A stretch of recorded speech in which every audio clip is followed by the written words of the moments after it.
name is Rosan Wanika, and this is my proposed project. The design project is a multi-purpose community facility that aims to provide a sense of place and community by giving and providing education to the homeless people. The building also promotes sustainability by letting the user see and experience what being sustainable can do. This project can also be converted into an evacuation center. Therefore, in case of emergency, the building can sustain itself. The design concept is derived from the word silong, which means under a house in the Philippines, but when used differently, like makikisilong, which means taking shelter, it becomes more meaningful. When inside the silong, the area is very dark, therefore, it needs light. The greenhouse located at the center of the building represents the light that we need and symbolizes hope. A building that shelters people and educate them to go sustainable for a better future. The gathering of homeless community and volunteers will strengthen the bond between fellow citizens and most importantly, gives the homeless food and comfort. The design challenge is to think about how people would interact with the software space. Since my primary users are homeless known to be disorganized, I designed the spaces in relation to how they are going to be used from one activity to the other by using the circular form as a guide to have an organized flow of user. The site is located at the first district city of Manila, Lawton Plaza. The area have a lot of heritage sites. And heritage sites are places of significance to people on account of historical, physical, and cultural values. In simple terms, it is a place that tells a story.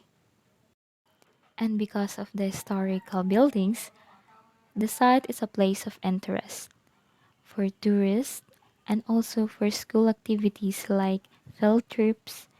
In other words, a place where people gather. Before we start the building, we must first study the site, where to put it, how to orient, and what would the challenges will be. First, we have the topography.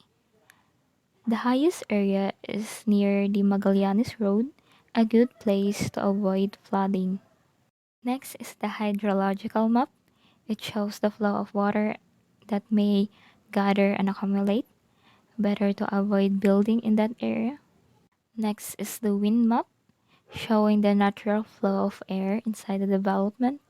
Next is the auditory map, showing the source of noise pollution that could affect the design process. Next is the visual map, showing where to orient views to maximize the beauty of built environment. Next is the sun path, where the sun rises and sun sets. This is the bubble diagram, and those are the spaces I'm gonna show you how those spaces came into view. This is the plan on site, and we're gonna talk about mobility. So the orange ones are for pedestrian flow, and the violet ones are for vehicular flow. We have three exits. The west exit pedestrian entrance, located along Quinten Paredes Road, link and adjacent to Intramuros. Next is the south exit, which is an underpass connected to the Lawton Underpass.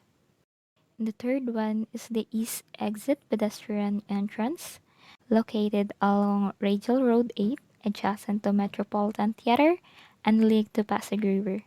We also have a vehicular entrance and exit for the supply drop.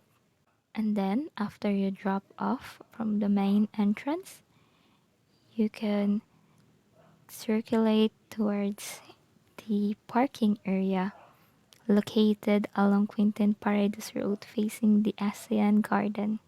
So as you enter the building, you will be greeted by a greenhouse and Andres Bonifacio with a waterfall surrounding the statue. And since this is a greenhouse, it has vegetables, fruits, herbs, and spices that are planted, and then when harvested, it will then be shared to those in need, like the homeless people. And after admiring the greenhouse, the homeless will then be directed to the supply distribution counter. After taking the supply, they have a waiting area. And usually, homeless have a lot of things with them. So they have a baggage deposit room or a locker room that they can leave their stuff. And since we wanted to promote good hygiene, they have to take a bath before going to eat. And since this is an evacuation center, they have a sleeping quarters that is adjacent to the bathrooms to have easy access. So the cafeteria is adjacent to the main kitchen, so easy access and easy delivery of the foods. The kitchen is also direct to the greenhouse, so when they get supplies like vegetables, herbs, and spices, it'll be easy access as well. So the utility room also direct to the kitchen, so easy access to the cleaning materials. Food and supply drop directly accessible to the dirty kitchen and the admin office, so that when there are deliveries and orders, it'll be easy mobility. So the staff room, why it's not directly to the kitchen or the admin office, is because so that the staff still have a reason to monitor the plants even though they're just passing by. So in the second floor, we have a public library, a roof deck, and a seminar hall with the admin office with their conference and pantry lounge so they can take a rest. And at the back of the seminar hall, we have a solar harvesting system.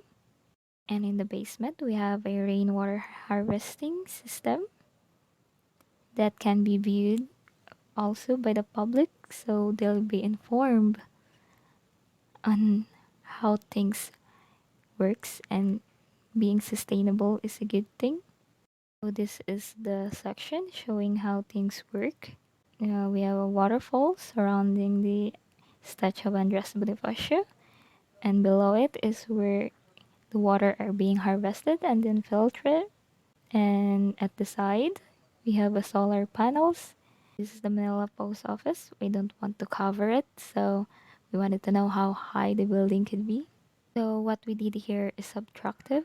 We started with a circle and then a small circle at the center, removing it and giving space for the greenhouse and cutting some part the first floor so that the road won't be compromised. So these are the related literature that I've researched, mostly from Singapore, because Singapore is promoting sustainability. So we had the Singapore super trees. You can look it up. Next is the Jewel Changi Airport. They have this waterfalls at the middle. I was really inspired with it. And that's it. Don't forget to like and subscribe to my channel and hit that notification bell to be updated for my next video. Bye!